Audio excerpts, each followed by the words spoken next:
नागपूर शिक्षक भरती घोटाळ्यात 580 अपात्र शिक्षक आणि शिक्षकेतर कर्मचाऱ्यांच्या नियुक्त्या रद्द होण्याची शक्यता आहे। प्रत्येक बोगस नियुक्तीसाठी 20 ते 35 लाख रुपये घेण्यात आल्याची माहिती सूत्रांनी दिली आहे। भरती झालेल्या बोगस शिक्षकांच्या बँक खात्यामध्ये किती पगार जमा झाला याची पोलीस चौकशी करणार आहेत। सोमेश्वर निताम या मृत शिक्षण अधिकाऱ्याच्या बोगस सह्या करून नियुक्त्या केल्याचा दावा माजी शिक्षक आमदार नागो गाणार यांनी केला आहे। जप्त केला, त्यांना अटक झाली, नंतर जमानत झाली, पुढे ते मरण पावले।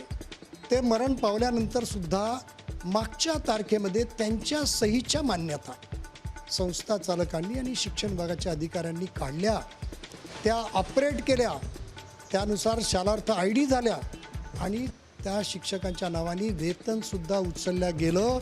नागपूर शिक्षक भरती घोटाळ्याची मुख्यमंत्री देवेंद्र फडणवीसांनी गंभीर दखल घेतल्यानंतर चौकशीसाठी पोलिसांच्या पथकाने विभागीय शिक्षण उपसंचालकांच्या कार्यालयाची झडती घेतली।